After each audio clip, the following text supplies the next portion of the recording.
Hi guys, and welcome back to another true crime and makeup time video. If you're new here, my name is Zara and I post a new true crime video every single week. Definitely hit that like button, hit that notification bell button so you don't miss another video of mine. And you guys, I would love it if you would subscribe. It would mean so much to me.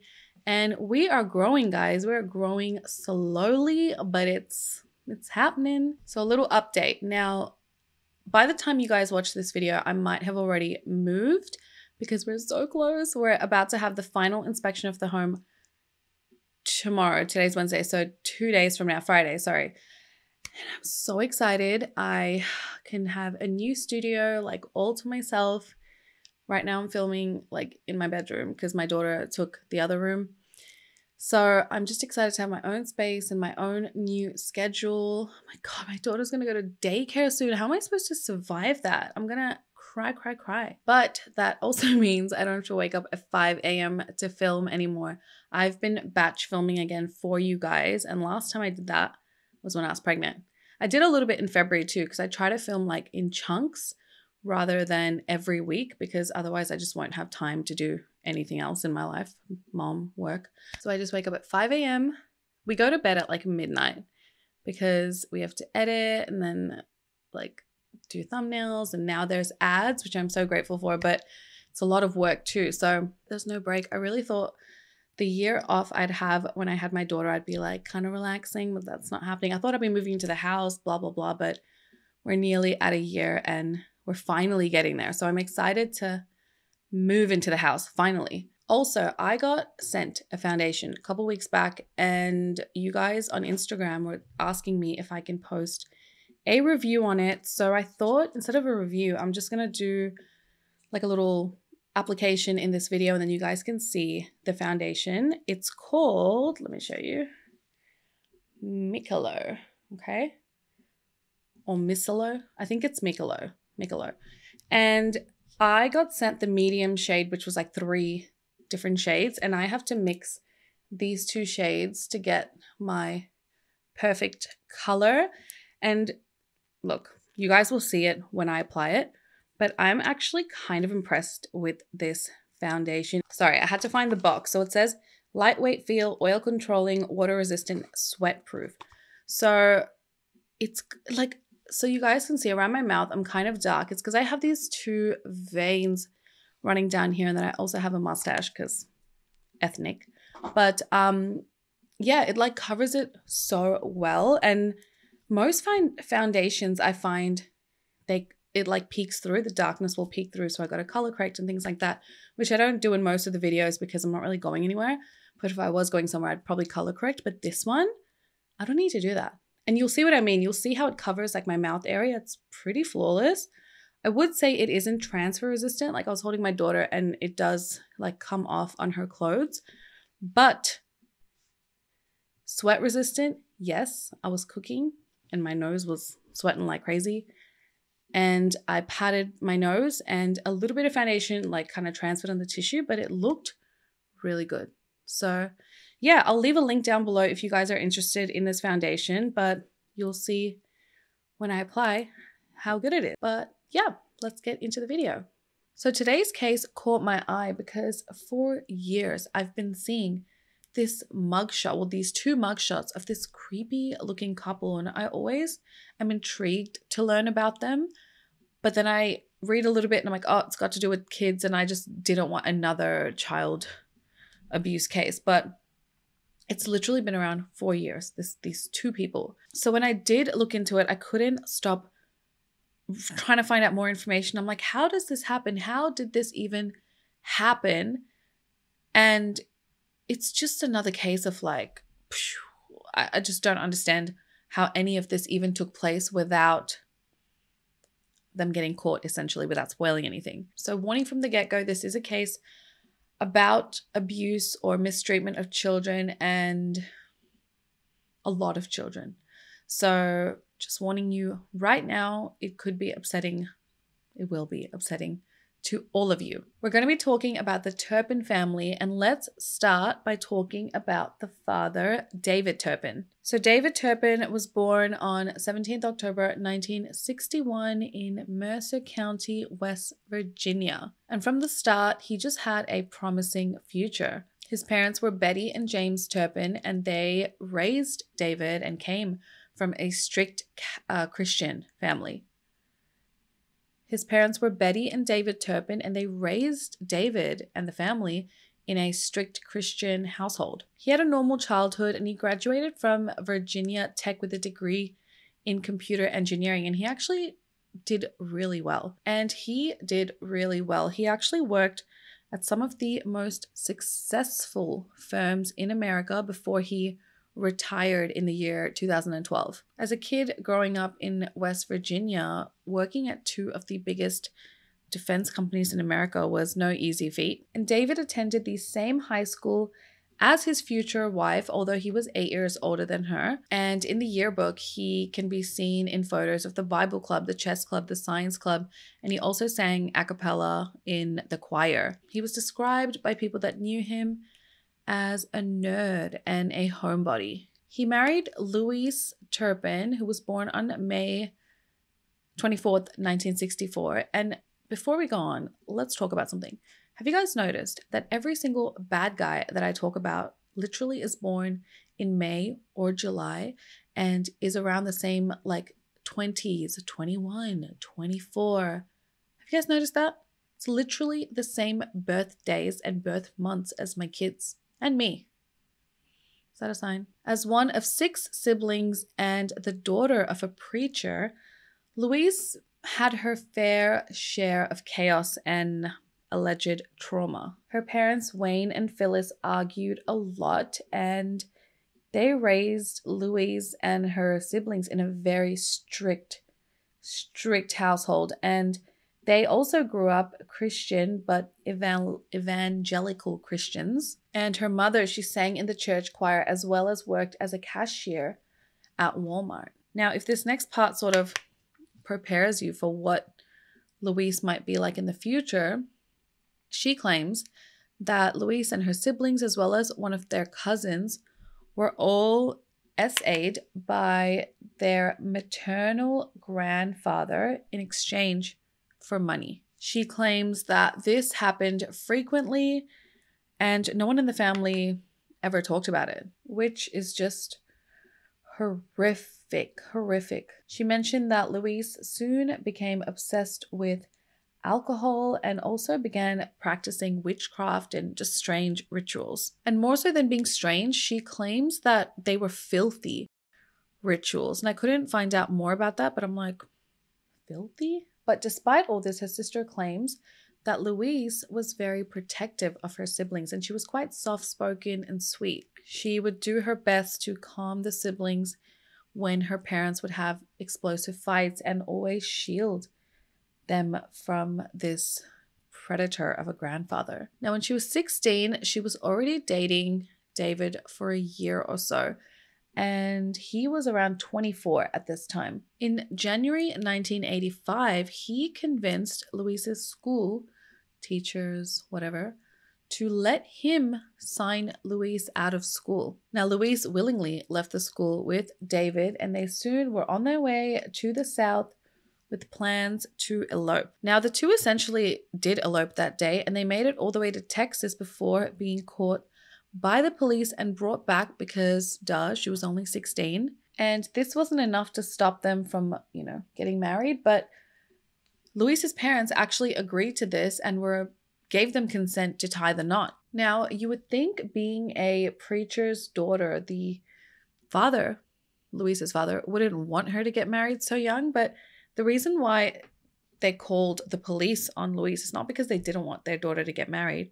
They didn't want them to elope. They wanted them to have a proper ceremony, not to stop this 24-year-old from marrying the 16-year-old. David and Louise eventually got married in Princeton in 1985. And her sister claims that her mom allowed Louise to date David because he was a Christian. And actually, when Louise ran away with David, her father didn't even know that they were dating, but her mom did. And when he found out, he actually wasn't outraged. And he apparently told her mom that they should just let their 16-year-old daughter live the life that she wanted to live. But he was angry at his wife for hiding this relationship from him. They had a small, intimate wedding, a little church wedding, just the two families, and then David and Louise went back to Texas to start their life as a family, which is wild to let your kid go and do that. If you think about it, she's only 16 years old, starting a whole ass family, having to take care of a whole ass family. Like, was she ready? 2 years later, Louise's parents actually ended up separating,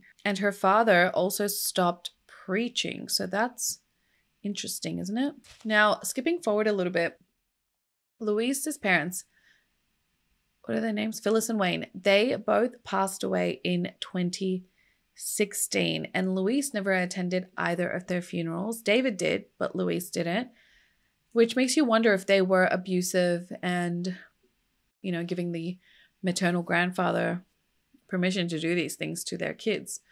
So that's makes you wonder what went on there. And Louise's parents, when they were dying on their deathbed, they asked for Louise to be there. And she still was like, no thanks. Now, going backwards again, when Louise got married and she went to Texas, she immediately began distancing herself from her family. She was no longer restrained by these strict parents. She had newfound freedom. I can imagine she wanted her own freedom. She was a wife now. She was a homemaker. And in 1988, Louise gave birth to their first child, a daughter. They named her Jennifer. And then in 1990, they moved to Fort Worth, Texas. And David got a job at General Dynamics, which was a really well-known firm at the time, I think. The Turpins, they moved into this very nice home in the very stylish neighborhood of Meadow Creek, and David was earning good money and they were doing really well. Shortly after this move, Louise invites her family from West Virginia to come and stay at their new house, and she would do this yearly. They would come and visit yearly. Now, Louise's family never had much money growing up, so when they saw that David was doing really well, they wanted to come and see the life that their daughter was living. And Louise also wanted them to come and see how well she was doing. David and Louise paid for all their flights and accommodation and basically covered all the costs whenever her family would come and visit. The following year, 1991, saw the arrival of Louise and David's second child, a boy. This year, things started to kind of go downhill for David and Louise, because even though he did so well financially and he was making good money, he fell victim to credit card debt. He allegedly was making over $140K a year, and I'm like, dang, Zorg, like, that's a lot of money, especially considering for back in the day. And I don't know, it's Texas. Back then, was it expensive to live in? So I'm like, you only had 2 kids, so where the money going? You know, what were you spending money on? But if they were trying to live lavish, that's where. However, this debt never stopped them from living a lavish life or having more kids.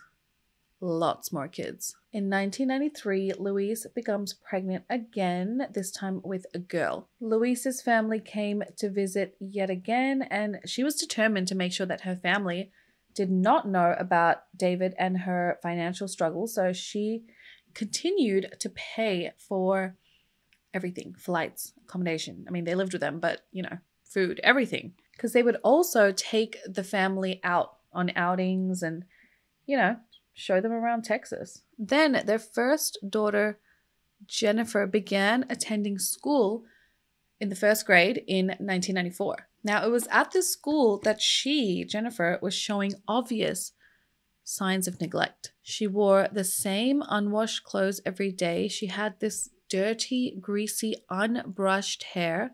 It was clear to those that surrounded her that she was not living the most hygienic life at home. Kids at school began to make fun of her. In 1995, Louise and David's 4th child was born, a boy. And that was the year they went to West Virginia to visit Louise's family. And even though they went back to West Virginia, they would splash out and be lavish and show off on this trip, because the family, Louise's family, had no idea of Louise and David's financial struggles. Then Elizabeth's sister in 1996, she came back with David and Louise back to Texas because she was going to be spending the summer with them. On their way back, they stop at a casino in Louisiana. And then David and Louise, they ask the sister to watch the 4 kids while they went to the casino and they gambled. And she also tells her sister, like, hey, can you not tell any of the family what we're doing and that we're gambling? Because, you know, strict Christian household, no one can know that we're doing these things. Elizabeth says she was a little bit shocked by this behavior because this was not the Louise that she knew. Also, during the same trip, Louise and David, they get into this big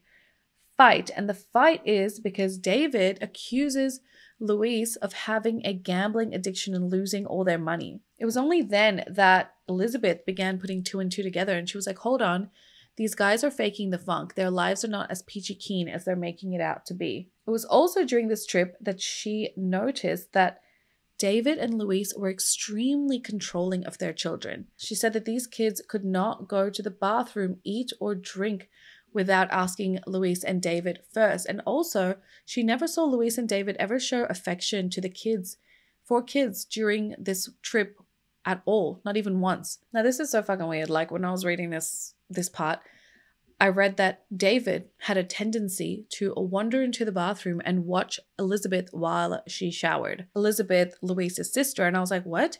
She said, if I went to get into the shower, he would come in while I was in there and watch me. It was like a joke. Then she goes on to say, he never touched me or anything. Lady, what the hell are you talking about? Mate, why is this being brushed off? He didn't have a tendency to do it. He did it. It wasn't a joke. He wanted to watch her. And I don't think Elizabeth stayed with Louise and David much, if at all, after this. Then in May of 1997, Louise and David's 5th child is born. And then when their first child, Jennifer, she went back to school after the summer holidays, things were just worse than ever. She would literally just be sent to school dirty, like not showered, hair not washed, greasy, clothes dirty, like very, very obviously dirty pig. And her teachers also began to notice that Jennifer would make these comments that would just indicate abuse. And following this, she was sent to the principal's office to discuss this belief. And I don't know what happens after this because I think it's kept private and yeah, we don't need to know. But what's strange to me is that no further action was taken towards this family after this. It's just kind of like left there. Jennifer was just kind of left. Now that casino habit of theirs never stopped. They kind of just continued their gambling habit, which, you know, obviously really helped their dire financial situation. The debt kept increasing and so did the children. In 1998, their 6th child was born. Then when Jennifer was around 10 years old, and I'm guessing this is because of the issues and sort of people noticing things at school, Jennifer stopped going to school, and then none of the other children ever went to school after this. David and Louise, they claimed they homeschooled their children, but did they? Now, so far, all of this kind of just sounds like fishy, right? Like nothing too serious. I mean, the filthy daughter, to me, that is serious because that's something that should have really been noticed or taken action on. But I guess nothing really else was popping off, you know? Like it was kind of just like, okay, well, she's a little bit dirty, but I still think something should have been done. Then in 1998, the Turpins had to move.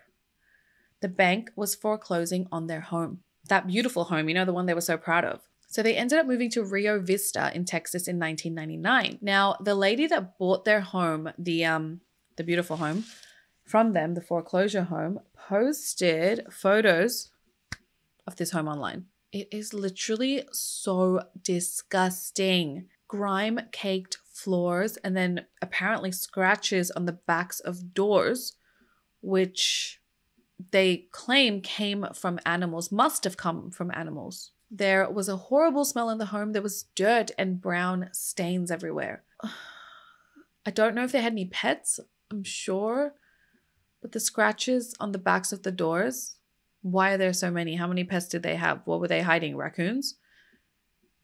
That doesn't seem right, right? David and Louise left this home in the most disgusting condition. I mean, homes don't get like this in just a few days, even a few weeks, guys. Like, it's filthy. Just look at the state of this home. There was 6 children living in these conditions. Then in 1999, Louise gives birth to their 7th child. They were now living in the small town of Rio Vista. Now, this town had allegedly a population of just 700 people, and it is now believed that this was a calculated move on the Turpins' part. So while they lived there, they had, you guessed it, even more children. So their first 7 were spaced apart by like a couple years, and then their 5th child onwards, they had one every year until the year 1998. Then, we're not done. They had 5 more in 2001, 2003, 2004, 2006, and 2007. We're now at 12 children. First of all, how lucky is this woman to have 12 seemingly healthy children? You know, no real complications. I mean, she seemed fine. Now, speaking of her daughter and, you know, what happened to her and how she was subsequently homeschooled, we can only imagine what the other 11 went through.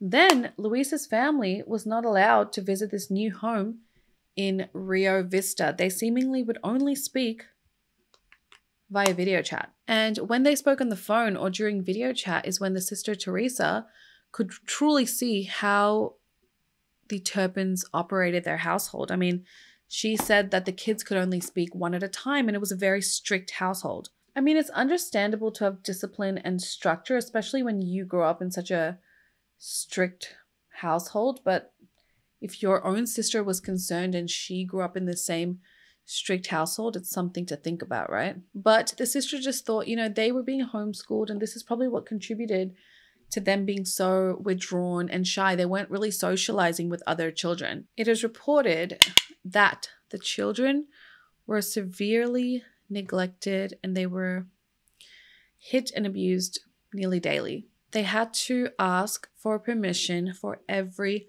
single thing, and if they didn't, they were slapped and choked and beaten. They were not allowed to shower or bathe more than once a year, and they were fed really cheap, nasty frozen food and bologna sandwiches majority of the time. But David and Louise, they weren't eating like this. They would buy delicious food for themselves, like pies and candy and bread, and just let the kids watch them eat it right in front of their faces. They would make the kids just sit and look at the food while they starved. The children were so malnourished. Their growth was stunted. Their skin was pasty, sunken in, sallow. And because of this, they appeared far younger than what their actual ages were.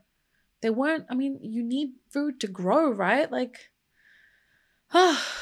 and the lack of socialization outside the home definitely resulted in the kids having delayed cognitive development. In 2004, they purchased a pricey mobile home and they parked it on their property. And this new home soon became home to the family because their actual home, which was right next to them, was so filthy and disgusting and they couldn't really live there anymore properly. Their home actually had garbage and dead rats everywhere. What doesn't make sense to me is during these video chats and phone calls, unless it was mainly phone calls, but it says they had video chats with Louise's family. I mean, didn't Louise's family say the home? Like, weren't they like, yo, Louise, do you want to clean that rat's nest over there at the back, or are you just going to leave it like that with all your children? It's just, how did these things just go unnoticed? Especially when they visited the home. Did they have just a super clean home for those first few years when they visited and then turned into literal pigs after? It just seems weird.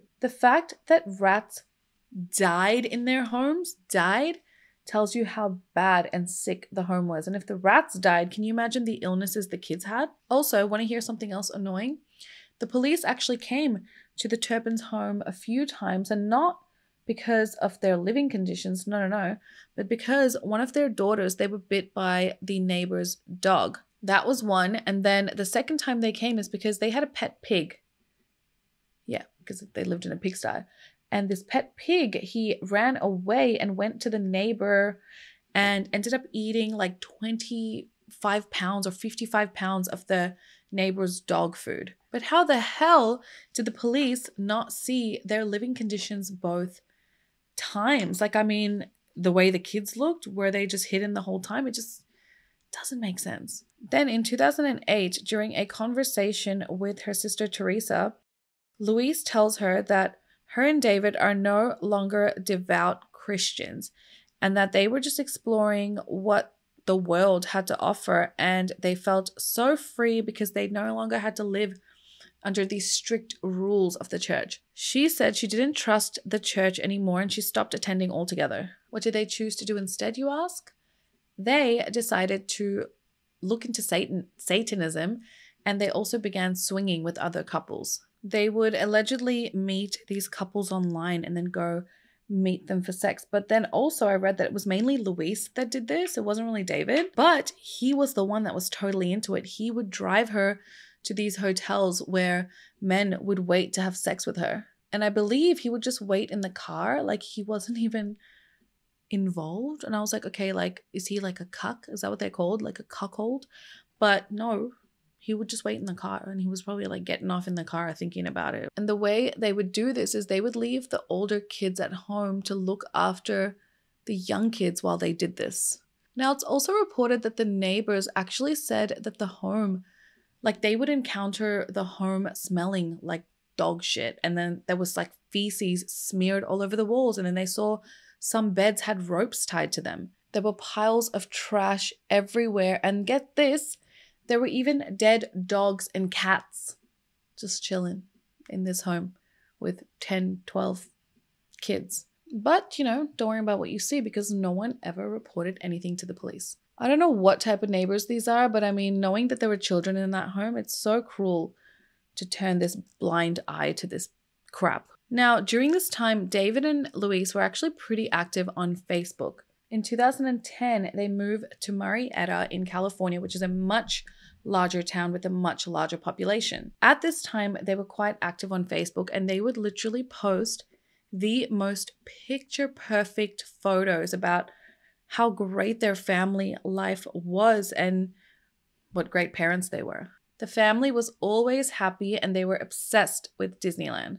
They would go regularly and take the family and dress them all in matching Disneyland outfits. And the number one thing for them is they would take lots of photos, lots and lots. And I mean, for all of you guys that live in America, I'm sure you guys agree that Disneyland is hella expensive, but dang, it's expensive, like freaking expensive. And I'm like, I'm pretty sure when we went there, I was being super cheap because that's just who I am. And it was like $100 a day for food. Seriously, for two of us. I was like, what? That's a lot of money. 100 US, that's a lot of money. So knowing how expensive it is, and what the hell, they're taking 15 people, like 12 kids, 13 kids, and 2 adults? That's crazy that they could afford that. But I guess they couldn't, because just add this to their growing debt. What's weird to me is how horrible they treated their kids at home, but yet they were like, yay, let's go to Disneyland. It just doesn't make any sense to me. I don't understand why they did that. These kids would have been conditioned to be terrified of them. So anyway, they were such Disneyland fanatics that they even had Disneyland license plates. On their 2 cars, one of them read DL Forever and one of them read D-Land. Fans. So when they moved this time, Louise stopped all contact between her mom, her sisters, and her kids. She just cut it cold turkey. But Louise's family didn't stop trying to speak to the kids. They tried. They begged Louise to get them to call them, and just so they could speak to the kids just one more time. But Louise refused. Instead, she would send these happy Disneyland photos, pictures of the kids always smiling, to reassure them that, you know, everything's okay and the kids are fine. Now, her family does state that they felt like the kids looked a little thin, but they didn't have any other concerns about anything else. They said that these photos did not show the torturous conditions that these kids were living in. Then, remember the kids, they were being homeschooled, but I believe different states in America have different laws for schooling. So homeschool, I believe, is considered private schooling, and kids between the ages of 6 to 10 have to go to school. So I quickly looked up a report on private schooling in California, since that's where they were living, and it says, In California, private schools operate outside the jurisdiction of the education department and most regulations. They are directly accountable to students and their parents or guardians, and the state has no authority to monitor or evaluate them. Teachers at private schools in California also do not need to hold a valid state teaching qualification.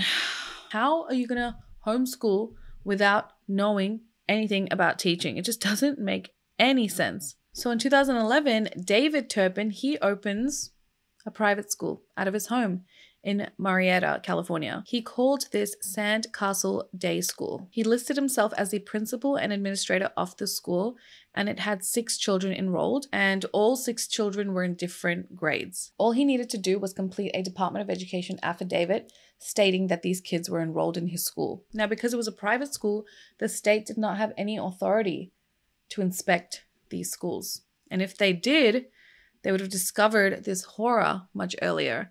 And it just doesn't make sense. If you're allowed to homeschool your kids, right? Like, education is important for the youth, pushing them into the world to be adults. They got to be educated, okay? Like, come on, let's be real. So if you're going to homeschool, where is the proof that these kids are being educated? I just don't understand that law.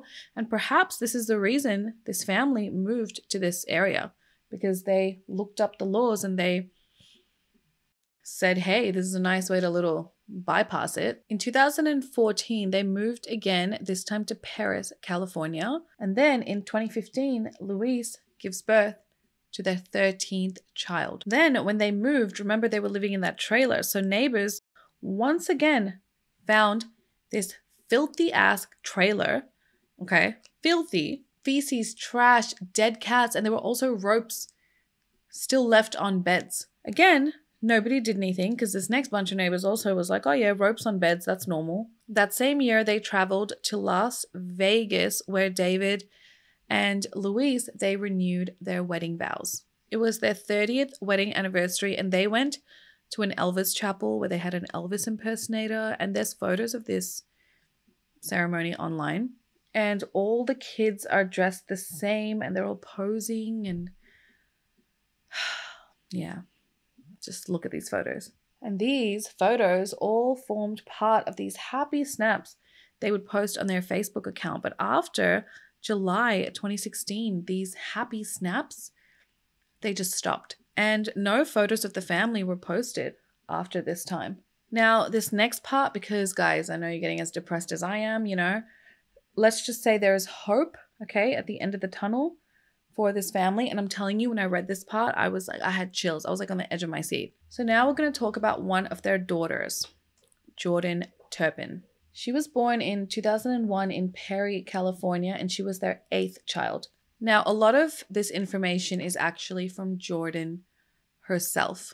Jordan recalls there was a lot of starving at home. She would resort to eating things like ice chips and condiments like mustard and ketchup. That was her main source of food. There wasn't any other food given to them. They weren't allowed to use the bathroom. Instead, her and her siblings had to smear their feces onto the carpet. Now, her parents, remember, they ran this school. They claimed to educate their children through homeschooling, but Jordan says the only education they got was in abuse. She recalls spending most of her life in a bedroom where her 2 younger sisters were chained up to their beds. And they were chained up for months on end. Months. And I don't even know how that's possible. But that's what Jordan says. They were chained up for months.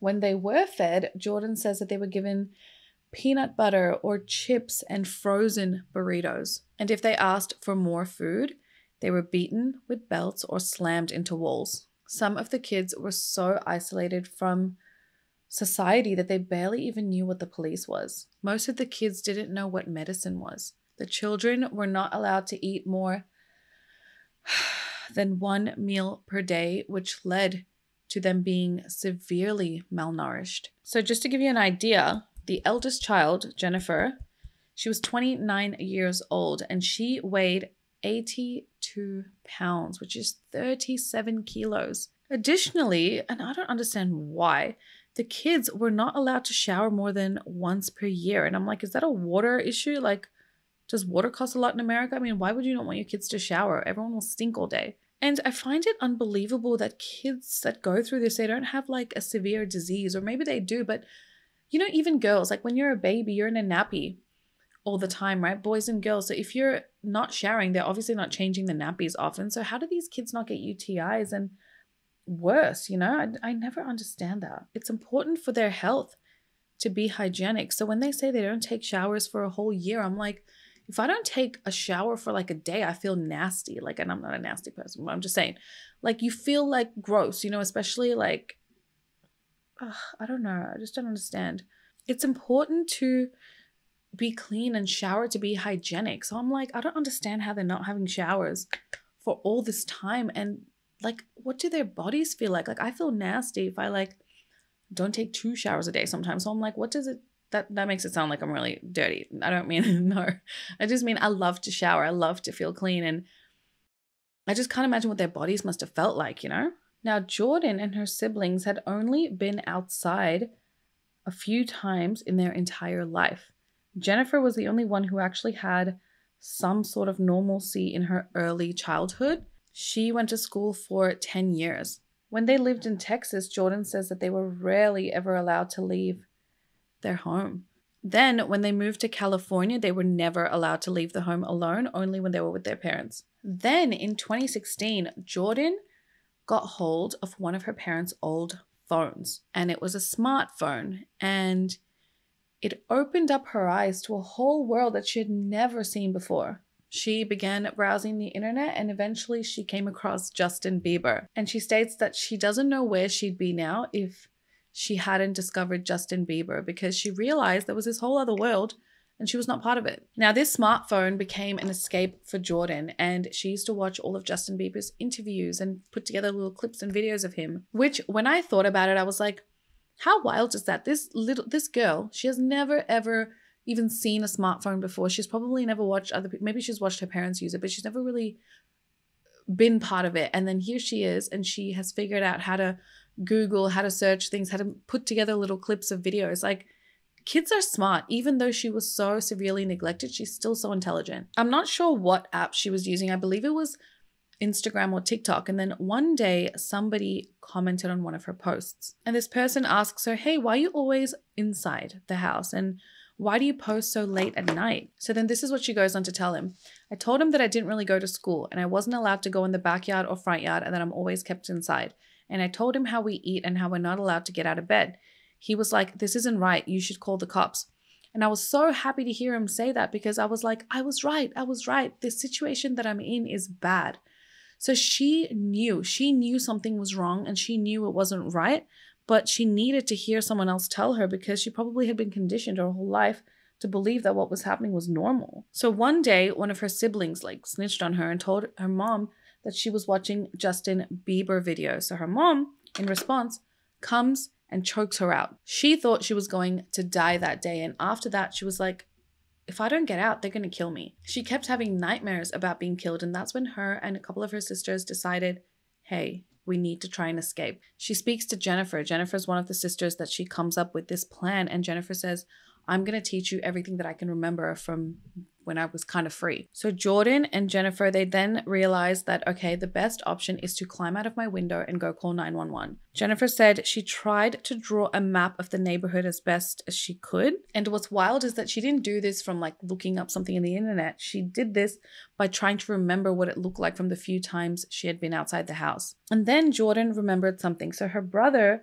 used to secretly watch the show Cops. And in that show, Jordan remembers hearing something about, you need to make sure you have enough evidence, you know, like the right evidence. So Jordan and Jennifer tried to compile any evidence they could. They took photos of just the horrific conditions, and they kept that, as that would be the thing to prove, like, hey, you know, this is my evidence to show that this is how I'm being treated. They didn't want police to think she was just a runaway teenager looking for attention. On January 14th, 2018, Jordan realizes, oh my gosh, time is running out. She overhears her mom talking about moving to Oklahoma. Now, Jordan knew if they moved to Oklahoma, one of them was going to die. At the time this happened, 2 of her siblings were in chains. 2 of her younger sisters were in chains for going through and stealing their mom's candy stash or attempting to eat something.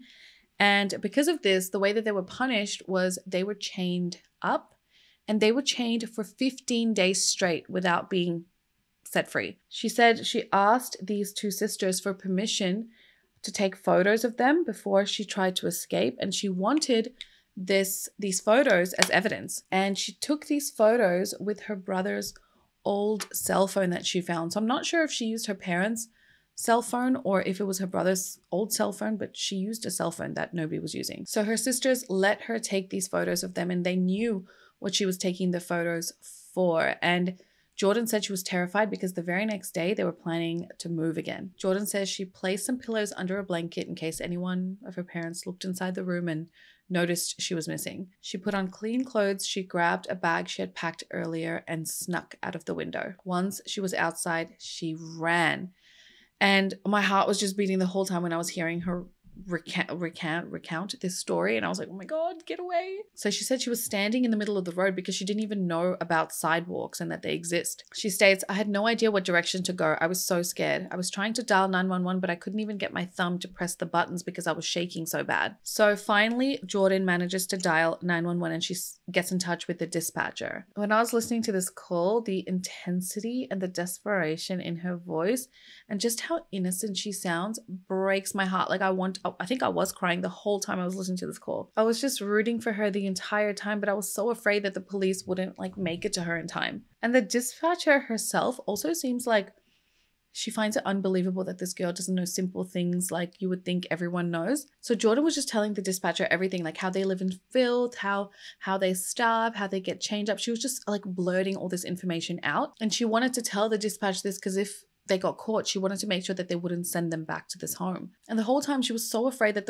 her parents were just going to pop around the corner and catch her. And she was like, if they find me, I'm dead. They're going to kill me right now, especially if they knew I was talking to the police. And then she was freaking out because she was like, I'm going to tell the police all this now. They're just going to take me back to the house, think I'm some crazy kid and take me back to the house. And this was the first time that Jordan had a conversation with a stranger. The way she's speaking, considering that this is the first time she's spoken to anyone, I mean, she did such a good job. I would have just been shitting my pants. She really did a great job. So Deputy Anthony Collis, he was coming to the end of a long shift, a graveyard shift, and he was kind of just tired. And he gets the call from the dispatch about this runaway child. And he said normally the runaway children, you just take them back to their family. So he was like, all right. And he accepted the call. When he arrived, Jordan's trying to tell him everything and telling him the whole story, and then he asks the critical question. He goes, do you have any photos of this? And she says, yes. And she pulls out her phone and she shows him photos of this dirty, filthy home.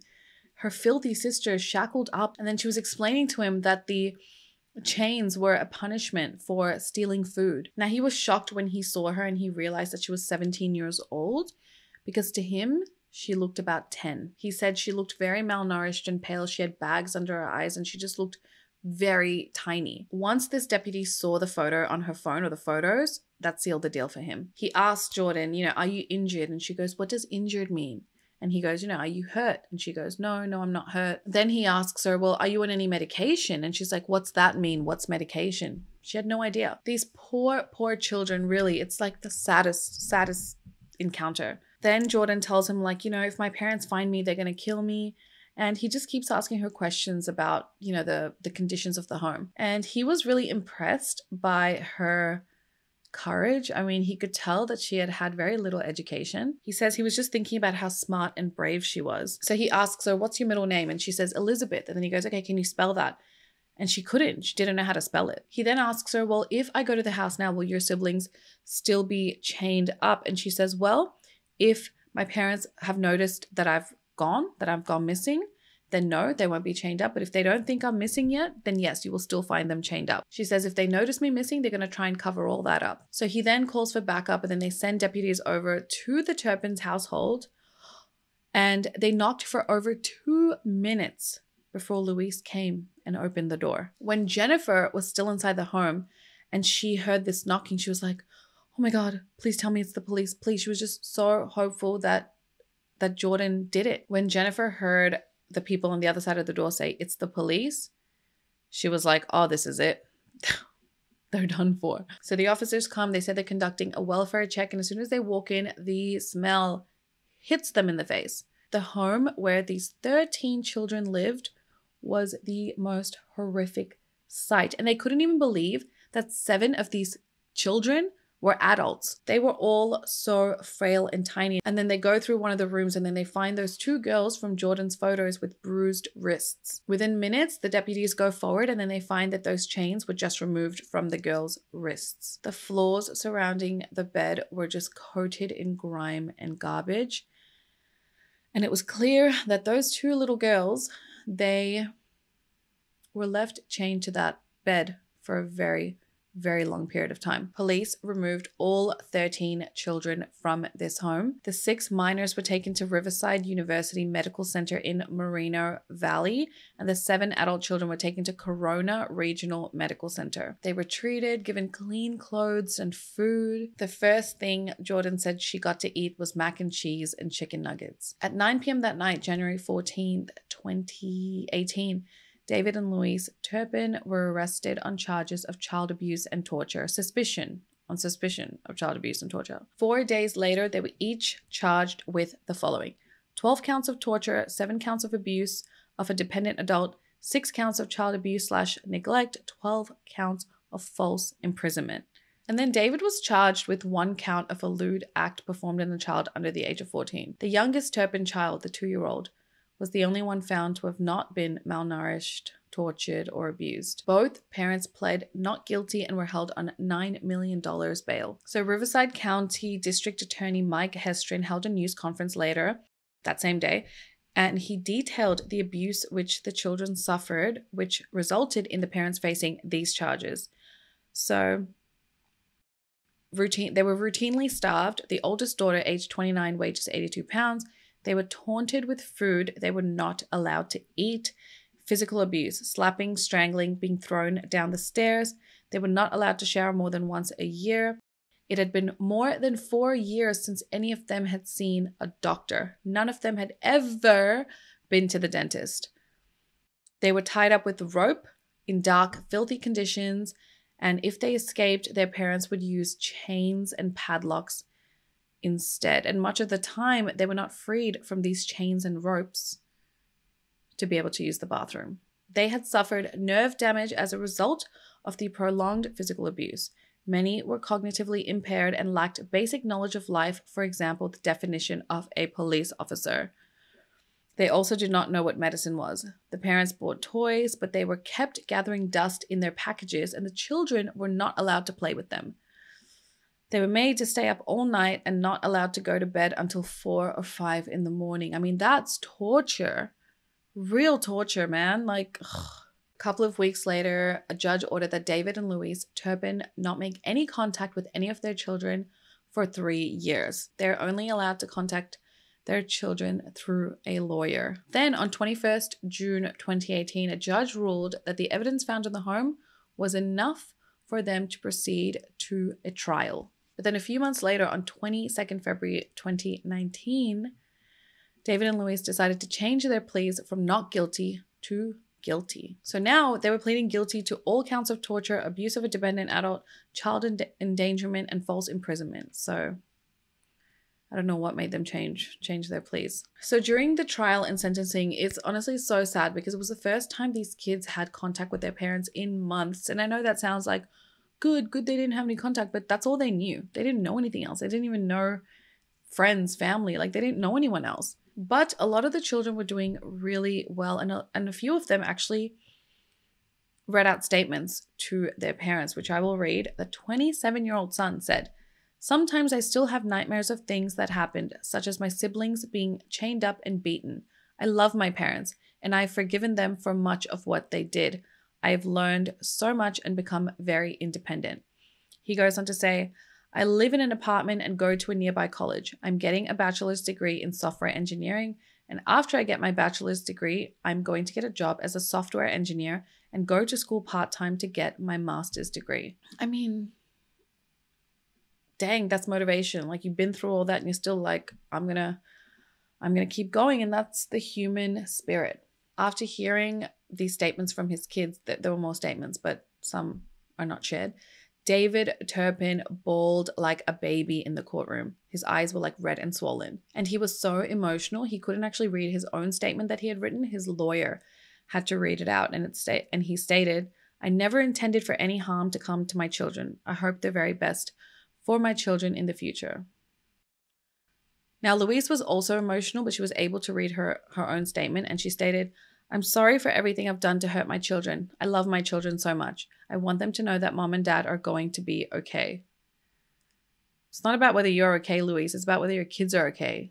Stupid. Now, the judge who was presiding, he was like, nah. He was very unsympathetic towards David and Louise. He stated, "Their lives have been permanently altered in their ability to learn, grow, and thrive. You have delayed their mental, physical, and emotional development to the extent that they do not thrive, and it appears from today that perhaps a couple of them are, and it will not be because of you both, but in spite of you both." Yeah, judge, you tell him. Louise was 52 years old and David was 59 years old, and the judge sentenced them both to life in prison with possibility of parole after 25 years. This case honestly blew up worldwide, and that's why I was seeing their faces everywhere, like their mugshots everywhere. Both Jordan and Jennifer, they're the two siblings that really speak out about this case, but they decline to talk about their other siblings because they want to protect their privacy. They're only sharing their own experiences, not their siblings' experiences of what happened during all those years. Jordan stated, "It feels at home being with all of us.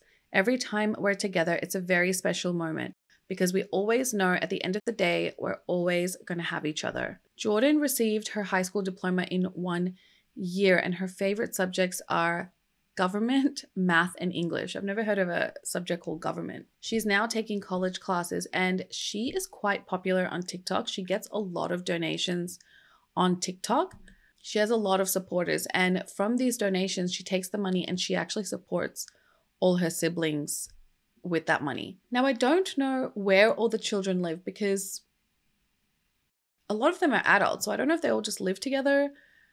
But then the 2-year-old, are they taking custody of the 2-year-old? That's really interesting to me. I wonder if they're all staying together.